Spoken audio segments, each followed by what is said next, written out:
We are back with Green Mountain Mornings on KVT Talk, where Brattleboro listens 23 minutes past the top of the hour, and I'm your host, Olga Peters. Thank you for joining me. I also have in the studio with me Harmony Birch from The Reformer. Hello, Harmony. Hello. And just a reminder to listeners that this segment is being filmed by Brattleboro Community Television and will be online later today, I believe. And sponsorship of Green Mountain Mornings tonight on BCTV is sponsored by Brattleboro Savings and Loan. Harmony, tell us about the new draft road plan for Rockingham. Right. So it's still being, as you said before, drafted. But essentially what they're looking to do, the Rockingham Select Board is really kind of hitting the idea that they need to repave roads and keep them maintained a lot harder than they have in the past, it seems. They set up a capital fund specifically to go to road work. And essentially what's happened is that they wanted to level fund their budget for so many years and just kind of like push projects off. And now they're like, we can't keep pushing these projects off. So one of the things that they're doing, they got a bunch of grant aid and they had to take out some loan aid too, I believe, to kind of repave Bellows Falls Square. And Bellows Falls is in Rockingham, for those who may not be aware. And then they were like, okay, well, what do we do? We still need to do a lot of work. What do we do from here? And they do need to do a lot of work. Saxon's River, actually, earlier in the year, gave them a petition that was like, please do this road work. Oh, wow. Yeah, we're really suffering here. And they had all these signatures. And the select board took it under advisement, but it does not look like they're going to do that road work this year or maybe next year. So Everett Hammond, who is kind of like this freelancer that works for he's a freelancer who does engineering work for Rockingham. He used to be full-time. He drafted this entire plan of which roads need to be done first. And he recommended some things that the Rockingham Select Board hadn't really considered in the past. One of the main things was don't fix your worst roads first. Oh, interesting. Yeah, essentially. I'm paraphrasing. But yeah, essentially let them, because it's more cost effective to maintain the good roads and then to just wait until you have enough funds to completely redo a road, or at least a part of a road. To fix those poor roads. So he focused on what roads need maintenance soon. And then he focused on how the Rockingham Select Board can wait until they have enough funds, which they should have eventually now that they have a capital plan, because they're putting a certain amount of money into infrastructure each year now, which roads then need to be prioritized once they have enough money to redo them. Okay. And how is there like one village in Rockingham that needs the most attention, or is it like one specific route that needs the most attention? So right now the village square is really where they're trying to put a lot of their attention, because... And that's in Bellows Falls? Yeah, that's in Bellows Falls. The Bellows Falls Village Square, because it's the center of Rockingham. It's where they get the most commerce. Yeah. It's where they get the most commerce. They want to make it pretty, and it's got some problems. So kind of downtown Rockingham needs a lot of attention. It's also probably the most widely driven on. And then after that, there's some roads in Saxon's River that really need attention. Okay. But those are the primary, like where the schools are, where the shops are. Now, does Rockingham share any state roads? You know how like Route 9 that goes through Brattleboro is both a town and a state road? Or Route 30 is both a town and a state road. Does Rockingham have that similar situation? Yes. I think so anyway. I'm a little... Road terminology is not my forte.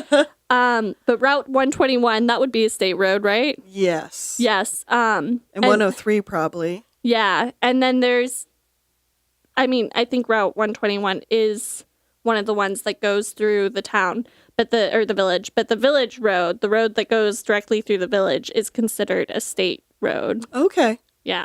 So does that mean they can open up for any VTrans funding? I don't know. Okay.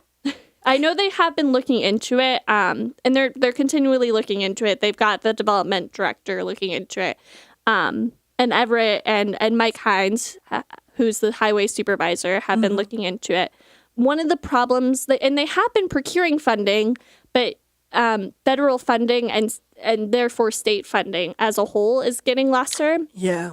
And they've already gotten so much that like they're pushing their luck. Like they're going to continue applying, but they didn't get one of the grants that they needed this year. And this is one of the reasons why the select board has been looking into hiring a public works director, which we've talked about before, which would be somebody to apply specifically to infrastructure project funding and then to also handle engineering so that they wouldn't have to contract with Everett to handle these projects, because you need an engineer to look at all of these things. So that's something that some select board members have really insisted that they needed.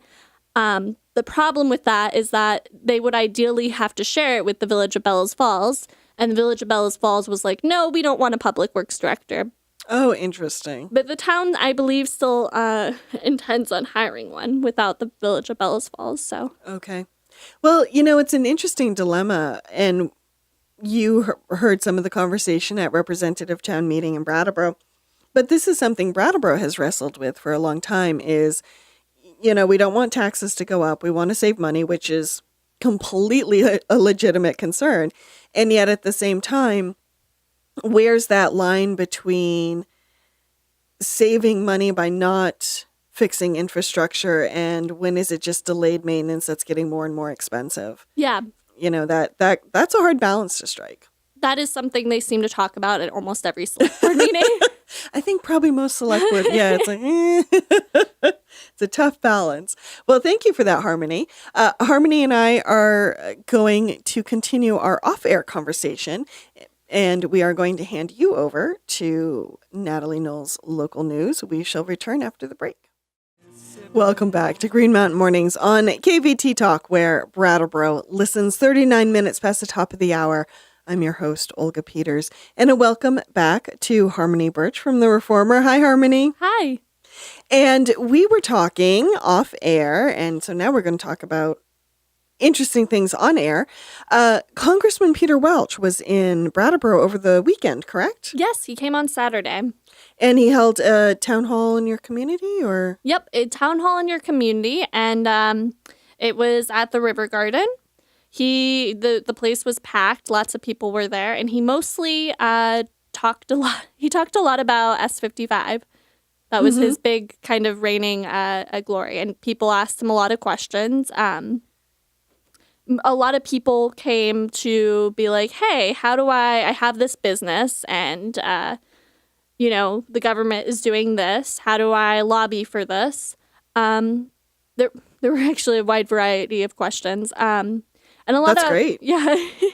A lot of other people were like, "Hey, what's going on in Washington? It seems like you're kind of stuck." And he's like, "I can't get anything done." This has been a frustration of his for a little while. Yes. And one of the big things that was mentioned that seemed kind of important to me, even though he got a really warm reception, people seemed a little bit hard in their question asking. And recently, Welch kind of came under fire for his support of a kind of deregulation bill and in terms of pharmacies. And he's also he's being challenged this year for Democratic candidate by two people in Vermont, Dr. Dan Freilich of Brownsville and Benjamin Mitchell of Westminster. So, and they both criticize his taking of campaign funds. Right. So those were two questions that were kind of hard, that were targeted at Welch a lot. Mm-hmm. Remind us, what is S50? Was it S55 you mentioned? S55, yes. So S55 is the new gun control bill, kind of, that's come out. It's been passed by both the House and Senate. I don't know if the governor signed it yet because I haven't checked yeah, not quite. Not quite? Okay. No, sorry, I was thinking of a federal bill. So sorry. Oh, no. This is the Vermont State House. Yeah. They've passed this S55 law, and essentially what it does is it bans bump stock. It bans magazines that hold over 10 rounds. I think it raises the age of purchase to 21. That sounds right. And there was something else. It requires background checks of some sort. Yes. Yes. Anyway, it's this big kind of monumental moment in Vermont because we tend to be so, loosey. I don't want to say loosey-goosey. We tend to be, we have very liberal in the sense that, like, they're not strict gun laws. In Vermont, and this kind of was a direct response to the Parkland shootings, and all of the students marching in Montpelier. And Welch got to be there when the students were marching, so he was kind of wowed about that. And I think very optimistic feeling having come back to Vermont, because here in Vermont we are really civically engaged. Everyone, it seems to be kind of on the ball. We know all of our representatives. And we're fighting for change constantly. Right. So I think for him, it was really optimistic. It put a sense of optimism in him to see this passed and to see the legislative process working. Fantastic. Did he talk about any of the issues at the federal level that he's trying to work on? Did he talk about, I know he's been asking communities recently about opiates a lot as well. Did those come up? Opiates came up in the sense of the deregulation of the pharmaceuticals. Okay. So it was a town hall meeting. So really what it was like a question answer session. The people brought their issues. There were some bills that were supported. Welch, it seems to me, tends to be, very into working with across the aisle. That's he touts that a lot. He's like, yes. I have friends on the Republican side, or I know a lot of my Republican colleagues also feel this way. I know my Republican colleagues support the Dreamers. He said a lot of things like that. And I think because of that, there have been some bills passed that people were a little bit dissatisfied with. One of them had to do with waste containers of nuclear waste being transported to Nevada. There were a couple of people who were kind of fired up about that. But mostly what kept on coming up again was the pharmaceutical industries. Welch has, it seems, taken money from pharmaceutical industries, and that kind of plays into the idea that he's taking money from special interests. Right. Which is interesting because he's really against Citizens United, and he'll tell you about that. But he's all about... And he thinks that it's fine to take money from special interests as long as you're being, you're being nonpartisan about your support. But he takes money from special interests, and then he supported this bill that made it easier for pharmaceutical companies to get drugs and made it harder for the DEA, the Drug Enforcement Agency, to look through drugs and make sure that they were okay. Narcotics, yeah. The Washington Post came up with this big article about it in 2017, and Welch was one of the big people who was involved with this bill, one of the big Democratic supporters. So people were a little bit concerned about that because people have now, the Washington Post essentially traced that bill as being one of the reasons why the opioid crisis is so bad right now. I don't know if it is or not, but people kind of attached the two. And he said that he was unaware of the consequences and that the DEA had signed off on the final version. They had brought it to the DEA, and he wasn't sure why the DEA wasn't really enforcing it, and that he's working on making the drugs more accessible to the DEA while also allowing pharmaceutical companies to get, or pharmacies really, to get drugs to their patients when they need them. Because that was his whole goal with the bill. He wanted to make it easier for drug companies to get the medication that was necessary to patients, essentially. It was getting caught up with the DEA. Right. That's interesting because I know that Welch has worked on a number of things around rural medicine in general to try to bring prices down. Like one of the things he's worked on with members of the Senate as well was, and I think Bernie has worked on this, is allowing I'm not going to get this. I'm not going to go into details because once you get into the details, it gets a little rough. But it's written in law who can and cannot within the government negotiate drug prices. Oh, okay. And because of that, they pay retail price rather like Medicaid or Medicare rather than wholesale price. They can't negotiate. Oh, interesting. And so one of the things Welch has worked on is how do we get that across the board so that everyone can negotiate drug prices, and hopefully that will lower some of our healthcare costs. So he's worked on a few like rural medicine areas, and I'm wondering how this bill that has had some controversy kind of fits into that context. I don't know. The way he explained it was there's this pharmacy in Burlington, which is kind of a small pharmacy, and this was happening apparently in primarily rural areas that could not, because of the DEA essentially stopping their medication flow, couldn't get patients their medication in a timely manner. Huh, interesting. So he helped pass it to kind of help pharmacies like the Burlington pharmacy and and other pharmacies that are in rural areas. Mm-hmm. I know we don't think of Burlington as rural, but like anywhere in Vermont is pretty much rural. Compared to the rest of the country, yeah, it is. So that it did sound like it was something that he was trying to do specifically for rural areas. Mm-hmm. And any other questions come from the audience that you found interesting?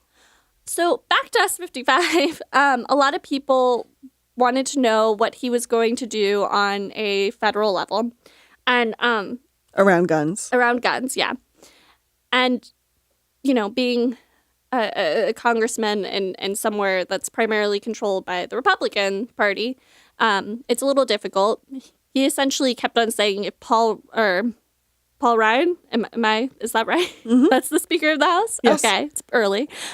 He kept on saying if Paul Ryan simply put a bill on the floor that allowed for more gun control, he thought that it would pass. And even if it wouldn't pass, he believed it was important for constituents to see where everyone stood on the gun control issues. But the Speaker of the House has not put that bill on the floor. So there's that. And also people were, it kind of delved in a little bit to like what else could be done for S55 on a state level, which isn't really Welch's area, but there were a lot of state representatives there. There was, from the Senate, there was Jeanette White, there was Becca Balint, Valerie Stewart was there, and somebody else who I can't remember right now was also there, probably also a local person. And Jeanette White stepped up because people were complaining about why people were still allowed to keep their bump stocks and magazine rounds if they had already bought them. Oh, okay. And so Penelope Were actually, she talked about maybe having a buyback program like what's instituted in Australia or what happened in Australia once they started getting rid of guns.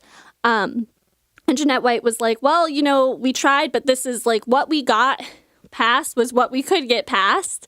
And we really we really just don't have the money or the leverage to do anything else. Like, this is what we got passed. And this is what's going to happen, essentially. And then Penelope Were suggested like making a GoFundMe account to kind of get the money to buy back the guns. That would be an interesting approach. Yeah. Other people talked about police brutalization and what Welch was going to do about that. And he kind of, he was like, yeah, police brutality is bad. And kind of, I don't think got into too much detail. He was also asked about how he feels about Vermont being the last state to send a woman to the White House. We have not ever, we're behind Mississippi now. We have not sent. It's not a proud moment for us. Yeah, we have not sent a woman to the White House yet. And somebody kind of suggested, like, do you ever think about, like, maybe stepping down to make room for female legislators? Oh, interesting question. And he was like, I haven't really thought about that, but I know within the Vermont State Senate and Vermont State House, we tend to have a lot of great females. And then he pointed to all of the wonderful women in the room. And all of the state representatives that were in the room were female. So that did kind of go well with his point. Yeah, those were the main things that we talked about. It was mostly guns and then being asked about campaign finance. He is not. He did once receive a gift from the NRA of $1,000, and he gave it to the Gabby Giffords group. And Gabby Giffords was a Senate person, I believe, or a representative. She was a political entity. Yeah, I think Senate. Senate, yeah, I think so too. Who had an assassination attempt on her life. She supported gun control, and somebody shot her in the head. And so he donated that money to a foundation supporting her, and has not since then received anything from the NRA. Okay. Wow. It sounds like some really great conversations. Yeah, it was fun. We have about a minute before we have to go. Anything else that you're looking forward to in this coming week? Any issues on your plate? There is some company stuff going on in Bellows Falls that you guys will have to look out for. Essentially, a company that was owned by the employees has now been their assets have been sold to another company. Oh, yes. So we're looking into what that exactly means. It's a little bit hard because we have to talk to all of the company executives, and they want to give us the gold star approved answers. And all the legalese that you're like, thank you. That takes up 3 pages, but tells me nothing. Yeah. So that's one of the big things that I'm working on this week. Okay. Oh, I look forward to hearing more about that once it's developed and you have more information. Yeah. Harmony, thank you so much for coming in today. Thank you.